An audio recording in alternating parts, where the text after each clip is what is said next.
Hello good morning students. आज हम अपनी नेक्स्ट जेनेटिक की क्लास स्टार्ट करते हैं और आपको पता है हमारा ये पेपर सेकंड जो है जेनेटिक एंड बायोटेक्नोलॉजी। आज हो हम इसकी फोर्थ यूनिट स्टार्ट करने जा रहे हैं। हमारी 3 यूनिट फुली कंप्लीट हो चुकी हैं और एक एक टॉपिक हमने लिया है, कोई भी टॉपिक हमने ऐसा नहीं है जो छोड़ा हुआ है। ठीक है, तो 3 यूनिट हमारी कंप्लीट हो गई है। आज हम अपनी फोर्थ यूनिट का पहला टॉपिक स्टार्ट करने जाते हैं और ये जो अब जो फोर्थ यूनिट आपकी स्टार्ट हो रही है, ये मान लो कि एक बुक है पूरी। ठीक, अभी तक आपको जितना टाइम तीनों यूनिट्स में नहीं लगा, उससे ज़्यादा टाइम आपको फोर्थ यूनिट में लगेगा। राइट, तो ये यूनिट बहुत ही इंपॉर्टेंट है आपके एग्ज़ाम पॉइंट ऑफ व्यू से तो है ही है, बट आगे जाके कंपटीशन अगर अपना फाइट करना है तो उसके लिए सारा का सारा बेसिक इसके अंदर है। और आप एक बात याद रखनी है, जैसे कि स्टूडेंट्स को +2 तक फिज़िक्स से डर लगता है ना, वैसे ही स्टूडेंट्स को बायोलॉजी के अंदर इस यूनिट से डर लगता है, खासकर इस पेपर से ही। तो ठीक, तो अब हम इस यूनिट को अच्छे से करेंगे, एक एक पॉइंट को समझेंगे ताकि हमें आगे जाके फर्दर कोई भी प्रॉब्लम ना आए। तो चलिए स्टार्ट करते हैं हमारी फोर्थ यूनिट का पहला पॉइंट। ये पहला टॉपिक न्यूक्लिक एसिड। क्या है न्यूक्लिक एसिड? क्या होता है न्यूक्लिक एसिड? पहली बात अब मैं आपको बता दूं, जनरली न्यूक्लिक एसिड आपको होता कहाँ है। न्यूक्लिक एसिड मेनली जो आपका साइक सेल है, कोई भी सेल है, उसका जो न्यूक्लियस है, न्यूक्लियस के अंदर आपका सारा का सारा क्या होता है, जेनेटिक मटेरियल। क्या होता है? जेनेटिक मटेरियल, है ना। जितने भी जो भी आपके फादर से, जो भी मदर से आपको जो भी गुण मिले हैं, है ना, ट्रेड्स मिले हैं, कैरेक्टर मिले हैं, वो सारे के सारे इस न्यूक्लियस के अंदर जो क्रोमोसोम है उनके पास है। तो वहीं ही सारा का सारा न्यूक्लिक एसिड होता है। तो क्या होता है न्यूक्लिक एसिड, देखते हैं हम इसको। कहते हैं nucleic acid first discovered by the Friedrich Miescher. Friedrich Miescher ने सबसे पहले न्यूक्लिक एसिड की डिस्कवरी की। फ्रेडरिच मिशर ने कहाँ से की? From the nuclei of the pus cell. जो पस पड़ जाती है ना, जैसे हमारे जख्म हो जाता है तो पस पड़ जाता है, उस वहाँ पर जो पस सेल्स होती है उनके अंदर से उन्होंने न्यूक्लियाई को बाहर निकाला। और वो पस सेल कौन सी थी? Leukocyte cell. कौन सी सेल थी? Leukocyte cell. From discarded surgical bandage. और कहाँ से ये उठाया, कहाँ से उन्होंने ये पस सेल? जो डिस्कार्ड की हुई, जो फेंकी हुई जो सर्जिकल बैंडेज होती है, जैसे किसी को पट्टी की होती है, पट्टी करने के बाद ज़ख़म जो जैसे उसमें जो उसकी पस रह जाती है, उस बैंडेज से उन्होंने उस ल्यूकोसाइट सेल को सेपरेट किया और उस सेल में से फिर न्यूक्लियाई की डिस्कवरी की। और उन्होंने उस टाइम उसको क्या नाम दिया था? न्यूक्लिन। क्या नाम दिया? न्यूक्लिन। इन्होंने न्यूक्लिक एसिड नहीं बोला, उन्होंने क्या बोला? फ्रेडरिच मिशर ने उसको न्यूक्लिन। इस बात को याद रखना कि फ्रेडरिच मिशर ने सबसे पहले, उनको नहीं पता था कि वो एक्चुअल में न्यूक्लिक एसिड है, उन्होंने अपनी समझ से उस जितना उनको नॉलेज था उस टाइम में, उसके हिसाब से उसका नाम क्या डाल दिया? ल्यूक्लिन। बाद में उसे कन्वर्ट किया गया न्यूक्लिक एसिड। तो जो न्यूक्लिक एसिड था उसे फ्रेडरिच मिशर ने सबसे पहले पस सेल के न्यूक्लियस में निकाला और वो सेल थी ल्यूकोसाइट्स। और वो सर्जिकल बैंडेज जो हमारी पट्टी होती है उसमें से जो बचा हुआ जो पोर्शन था पस का, पस में से ल्यूकोसाइट सेल को ढूंढा और उसमें से न्यूक्लियाई की डिस्कवरी की। उन्होंने सबसे पहले इस को क्या नाम दिया? न्यूक्लिन। क्या नाम दिया? न्यूक्लिन। मतलब उन्होंने न्यूक्लिक एसिड को क्या बोला? न्यूक्लिन। कहता nuclein later shown mixture of basic protein and phosphorus containing organic acid. उसने कहा लेटर शोन, बाद में ये पता चला इस न्यूक्लिन के अंदर एक्चुअल में है क्या? Mixture of the basic protein. Basic protein का एक मिक्सचर है ये। राइट, कौन? न्यूक्लिन, जो फ्रेडरिच मिशर ने डिस्कवरी की थी। उन्हें बाद में जब और उसकी डिटेल डिस्कवरी की गई तो बाद में हमें ये पता लगा कि उसके अंदर हमारे पास एक तो मिक्सचर है बेसिक प्रोटीन का, प्लस उसके अंदर और क्या है? Phosphorus containing organic acid. और एक फॉस्फोरस कंटेनिंग उसके अंदर क्या है? ऑर्गेनिक एसिड है। अब हम उसे क्या कहते हैं? न्यूक्लिक एसिड कहते हैं। और ये जो नाम है वो किसने दिया था? अल्टमान ने। किसने दिया था? अल्टमान ने। डिस्कवरी तो कौन, खोज कौन कर चुका था? Friedrich Miescher. उसके अकॉर्डिंग, उसके नॉलेज के अकॉर्डिंग उसने उसका नाम क्या दिया? न्यूक्लिन। लेकिन बाद में जब पता चला ये एक्चुअल में क्या है? एक बेसिक प्रोटीन का मिक्सचर है और इसमें फॉस्फोरस कंटेनिंग और ऑर्गेनिक एसिड है। मतलब एक तो उसमें बेसिक प्रोटीन का मिक्सचर और साथ में उसमें ऑर्गेनिक एसिड है, जो जिन्होंने अपने अंदर क्या रखे हुए हैं? फॉस्फोरस रखे हुए हैं। तब अब फिर हमने उसका नाम क्या डाला? न्यूक्लिक एसिड डाला। क्या डाला? Nucleic acid. और ये नाम जो दिया वो किसने दिया? अल्टमान ने। ठीक है, अब आपको न्यूक्लियस तो पता है, न्यूक्लियस का एक्चुअल में मीनिंग क्या होता है? केंद्र, मतलब केंद्र में, मतलब किसी सेल के सेंटर में सेंटर का मतलब उसका वो सेंटर है, भले न्यूक्लियस सेल के सेंटर में ना हो, लेकिन उसकी सारी की सारी चीज़ें ही, अब जैसे हम अपनी, अगर हमें अपनी बॉडी के अंदर कोई सेंटर चीज़ बतानी हो कि भाई सेंटर क्या हमारी बॉडी का, तो हम बोलेंगे ब्रेन, क्योंकि ब्रेन कंट्रोल कर रहा है पूरी बॉडी को। अगर ब्रेन कोई, अगर आप कुछ खराबी कर दो तो पूरी बॉडी अगर ठीक भी है तो भी वो काम नहीं कर पाएगी, राइट। तो आगे चलते हैं। कहता two type of the nucleic acid, कहता दो टाइप के न्यूक्लिक एसिड होते हैं। और न्यूक्लिक एसिड है एक्चुअल में है क्या, पॉलीन्यूक्लियोटाइड। पॉली का मतलब होता है बहुत सारे, और न्यूक्लियोटाइड्स मोनोमर है। मतलब कि न्यूक्लिक एसिड एक्चुअल में क्या है, एक लंबी चेन है न्यूक्लियोटाइड की। इस चीज़ को याद रखना, छोटी छोटी चीज़ें हैं जो आपको पकड़ पकड़ कर रखनी है।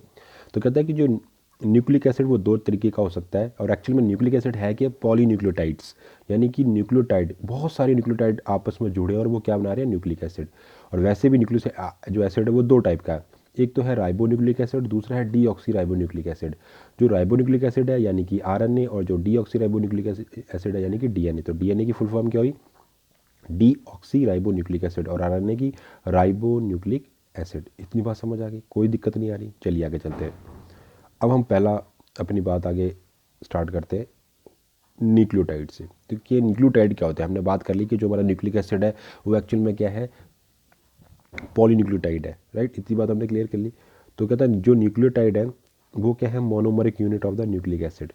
जो न्यूक्लियोटाइड्स हैं वो एक्चुअल में क्या है, monomeric unit of nucleic acid are called nucleotide. इतनी बात समझ आ गई कि जो हमारे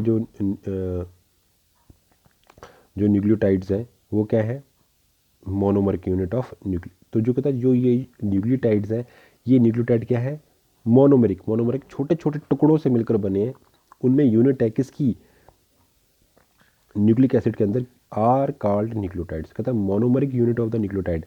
तो कहता है न्यूक्लिक एसिड की जो मोनोमेरिक, मोनो मतलब होता है एक एक, जैसे मैं बोलूँ कि आपकी एक दीवार बनी है तो उस दीवार में मोनोमेरिक यूनिट कौन है, आप बताओ दिमाग लगा के। एक दीवार बनी है, उसमें मोनोमेरिक यूनिट क्या होगी, ईंट।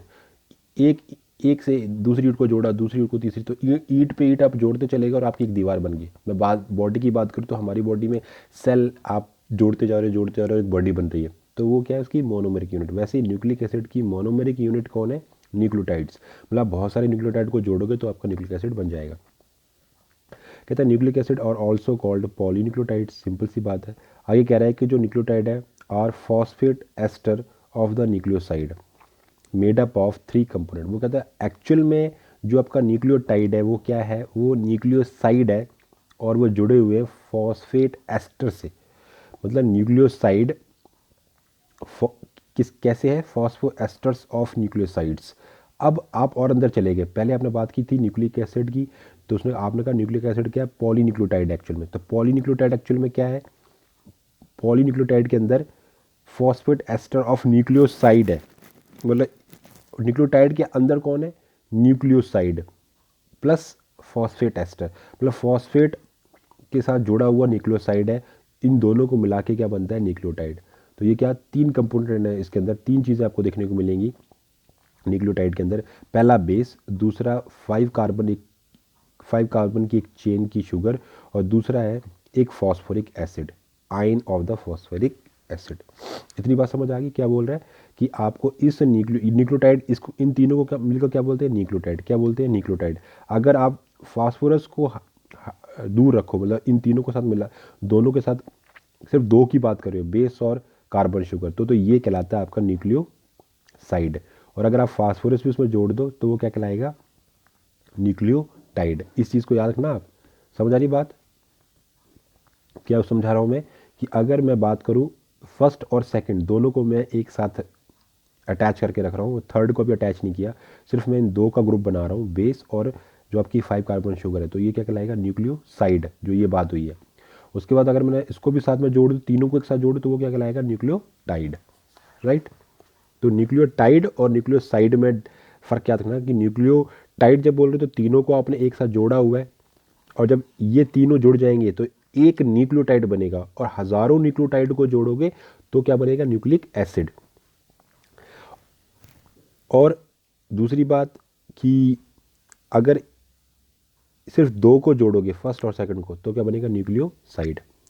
और ये तीनों जब मिलेंगे आपस में तो क्या बन जाएगा आपका न्यूक्लियोटाइड, और बहुत सारे न्यूक्लियोटाइड बनेंगे तो क्या बनेगा, न्यूक्लिक एसिड। और न्यूक्लिक एसिड आपको पता है दो तरीके का हो सकता है, तो आरएनए या डीएनए। मतलब ये तीनों मिलके, जब ये तीनों मिल जाएंगे तो एक न्यूक्लियोटाइड बनेगा। बहुत सारे मिलकर न्यूक्लियोटाइड क्या बना सकते हैं, डीएनए भी बना सकते हैं और आरएनए बना सकते हैं। डिपेंड करता है कि वो उसमें वो राइबोन्यूक्लिक एसिड है या डीऑक्सी राइबोन्यूक्लिक एसिड है। अब आगे बात करते हैं पहला। अब हम एक एक करके इन तीनों को एक्सप्लेन करते हैं कि बेस क्या है, कार्बन शुगर क्या है और फॉस्फोरिक एसिड क्या है। तो पहले हम बात करते हैं नाइट्रोजिनस बेस। जो हमारे पास बेस है वो नाइट्रोजिनस है। नाइट्रोजिनस क्यों बोल रहे हैं, क्योंकि उसमें नाइट्रोजन प्रेजेंट है, इसलिए वो बेस है। तो कहता है कि नाइट्रोजिनस बेसिस आर हेट्रोसाइक्लिक। कैसे है ये हेट्रोसाइक्लिक है, प्लानर, वाटर इंसॉल्युबल है और एरोमेटिक मॉलिक्यूल है। तो ये आपने सब बेंजीन की आपने कैरेक्टर पढ़े ना, एरोमेटिक कैरेक्टर्स पढ़ते हैं हम। तो कहता है जो नाइट्रोजनस बेस है वो एक्चुअल में कैसे है, एक तो हेट्रोसाइकिल है। हेट्रोसाइकिल मतलब इसमें एक साइकिल भी हो सकती है, दो साइकिल भी हैं। तो हेट्रोसाइकिल मतलब होमोसाइक्लिक नहीं है, हेट्रोसाइक्लिक मतलब कि इसमें जो बीच में कंपाउंड लगे हैं वो एक जैसे नहीं है, इसलिए इसका कैसे ये हेट्रोसाइक्लिक। साइकिल मतलब रिंग बना रहे हैं ना रिंग। और आप देख रहे हो यहाँ कार्बन है फिर नाइट्रोजन है, यहाँ कार्बन है फिर नाइट्रोजन, यहाँ कार्बन है, ये कार्बन है, नाइट्रोजन, मतलब एक जैसे नहीं है कि कार्बन कार्बन कार्बन कार्बन। तब तो वो होमोसाइक्लिक होते हैं। ये कैसे है हेट्रोसाइक्लिक। दूसरे प्लानर है, एक प्लेन में है और वाटर इनसॉल्युबल है, पानी में ये घुलते नहीं है और एरोमेटिक मॉलिक्यूल है, राइट। उसके बाद आपको वो कहता है जो आपके नाइट्रोजनस बेस है वो दो टाइप के हैं। पहला तो प्यूरीन, दूसरे हैं पिरिमिडीन। याद रखना जो आपके नाइट्रोजनस बेस है वो दो टाइप के हैं, प्यूरीन और पिरिमिडीन। प्यूरीन और पिरिमिडीन, अब इन दोनों में डिफरेंस कैसे याद रखो। जो प्यूरीन है वो डबल रिंग कंपाउंड है और जो पिरिमिडीन है वो सिंगल रिंग कंपाउंड है। बस इतना सा याद रखना है। प्यूरीन जिसका नाम छोटा सा है, वैसे नाम छोटा है प्यूरीन, लेकिन इसका स्ट्रक्चर डबल रिंग का है। पिरिमिडीन नाम बड़ा है लेकिन रिंग कैसी है, सिंगल। ये याद करो रखना।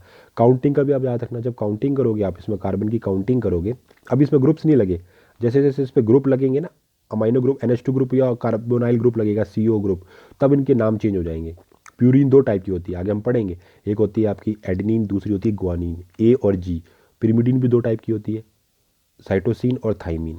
साइटोसिन और थाइमिन, C और T। तो जो प्यूरिन है उसमें जब आप काउंटिंग करोगे, प्यूरिन वाली रिंग के अंदर जब काउंटिंग करोगे तो ये होगा नाइट्रोजन से आप करोगे 1 2 3 4 5 6 7 8 9।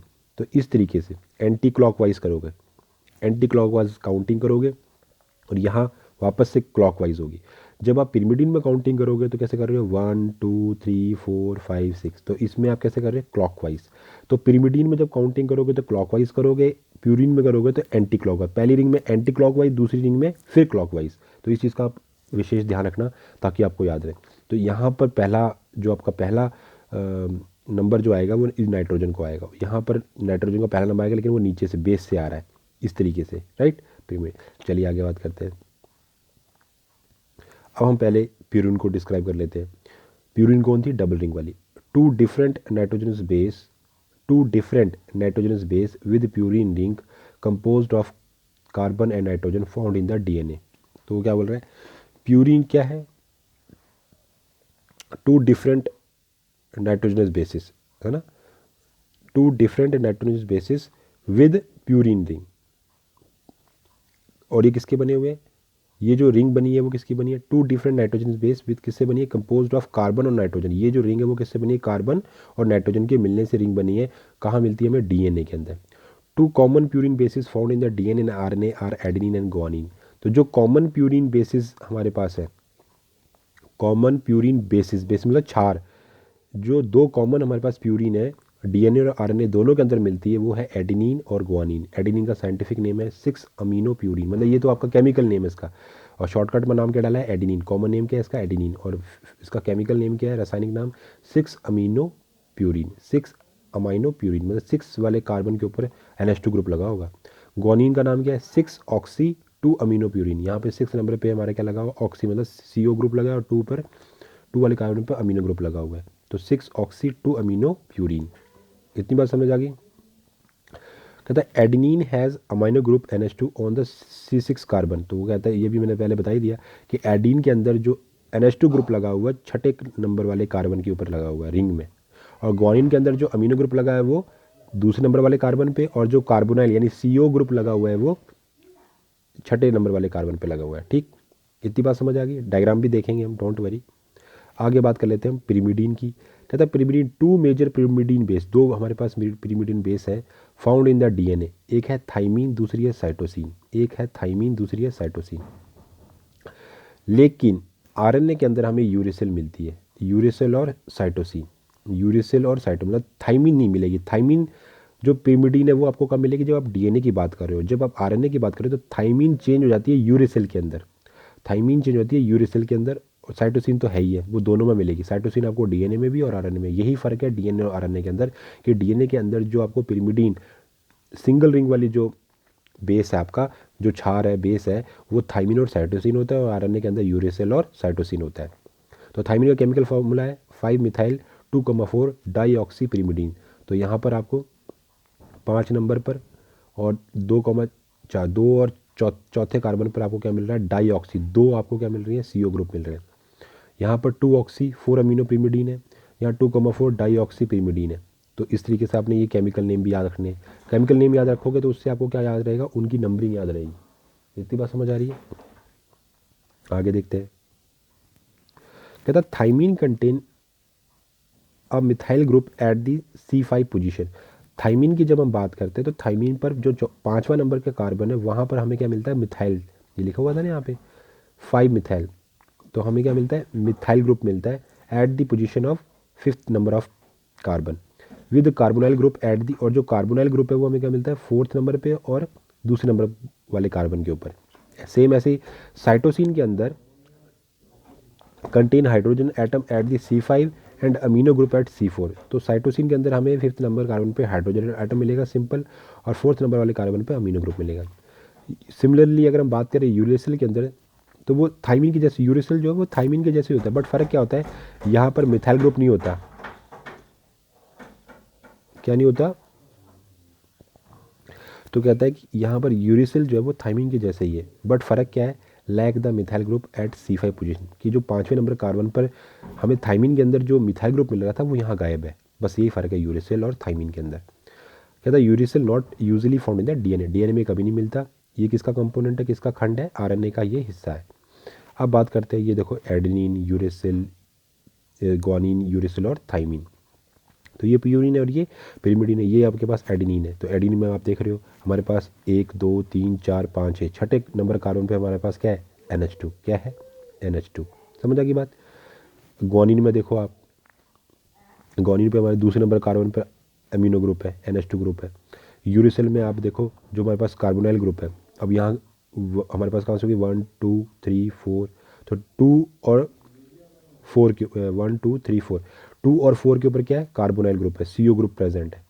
समझ आ गई बात? यहाँ देखो थाइमीन के अंदर आप देख रहे हो कि हमारे पास 2 और 4 पे क्या है, कार्बोनाइल ग्रुप है, और 1 2 3 4 5 नंबर पे क्या है, मिथाइल ग्रुप है। क्या है, मिथाइल ग्रुप है। इतनी बात समझ आ गई? तो ये pyrimidine हो गया। अब आगे देखते हैं शुगर्स के बारे में। तो हमने बेस को पढ़ लिया कि बेस हमारे पास कौन कौन से है। अब हम देख लेते हैं शुगर के बारे में कि हमारे पास शुगर कौन सी है। तो हमने पहले बात कर चुके हैं कि 5 कार्बन वाली शुगर होती है। तो शुगर की अगर हम बात करें तो naturally occurring nucleic acid have 2 type of the pentose sugar. तो प्राकृतिक रूप से न्यूक्लिक एसिड के अंदर 2 टाइप की आपको पेंटोज शुगर, पेंटा मतलब 5 कार्बन वाली आपको शुगर मिलेगी। एक होती है राइबोज शुगर, दूसरी होती है डीऑक्सी राइबोज शुगर। जो राइबोज शुगर है वो तो आपको मिलेगी आरएनए के अंदर, और जो डीऑक्सी राइबोज शुगर है वो आपको मिलेगी डीएनए के अंदर। कहता ऑल नोन शुगर्स, यानी इन द न्यूक्लिक, जितनी भी न्यूक्लिक एसिड के अंदर जो शुगर्स मिलती हैं वो सारी की सारी कैसे होती है, डी स्टीरियो आइसोमेरिक कॉन्फ़िगरेशन वाली। कैसे होती है, डी स्टीरियो आइसोमेरिक, राइट। तो वो कैसे होंगी, डी स्टीरियो आइसोमेरिक कॉन्फ़िगरेशन वाली होंगी। मतलब कि इसमें जो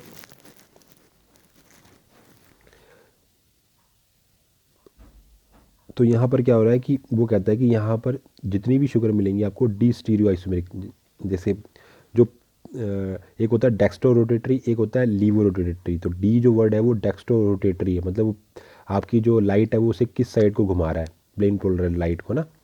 तो उसके अकॉर्डिंग हम बात कर रहे हैं कि जितनी भी शुगर्स मिलेंगी वो डी स्टीरियो आइसोमेरिक वाली कॉन्फ़िगरेशन वाली आपकी क्या है, शुगर्स है सारी की सारी। नेक्स्ट बात करते हैं ribose sugar found in the RNA. तो राइबो शुगर में आरएनए मिलेगी, और वो कौन सी होती है, beta D ribose is 5 carbon sugar. तो beta D ribose 5 carbon sugar है with OH hydroxyl group on each carbon, प्रत्येक कार्बन पे आपको हाइड्रोक्सल OH ग्रुप मिलेगा। तो कार्बन एटम राइबोस या deoxyribose present in the nucleoside और nucleotide are designated with prime. वो कहता है जो कार्बन एटम्स है, जितने भी कार्बन आपको इस शुगर के अंदर मिल रहे हैं, उनके ऊपर आप देखो ये डैश डैश लगाया हुआ है, लगाया ना डैश, इस डैश को हम बोलते हैं प्राइम, एक मार्क होता है। इससे क्या पता चलता है? Backbone numbering in the base, इससे आप नंबरिंग बता सकते हो। ठीक है, तो कहते हैं कार्बन एटम, जितने भी कार्बन एटम है, चाहे वो राइबोस शुगर के ऊपर है या डीऑक्सी राइबोस शुगर के ऊपर है, चाहे वो मतलब प्रेजेंट इन दी न्यूक्लियोसाइड या न्यूक्लियोटाइड, उनको हम प्राइम मार्क से डेजिग्नेट करते हैं। मतलब कि प्राइम मार्क से हम उसे क्या करते हैं? डिस्टिंग्विश करते हैं, DISTINGUIS, मतलब हम उनको दूर से पता लग जाएगा आपको।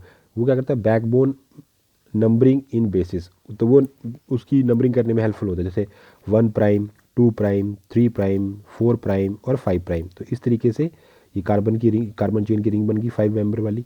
तो ये बीटा डी राइबोस और ये है बीटा D2 डीऑक्सी राइबोस। इतनी बात समझ आ गई बात? तो डी का मतलब इसमें देखो OH जो है, जो आपका कार्बन नंबर 1 पे, वो OH ऊपर की साइड है और यहाँ पर नीचे की साइड है। ठीक है, तो थैंक यू सो मच। आज की क्लास में आप इतना ही करेंगे, मिलते हैं नेक्स्ट क्लास में।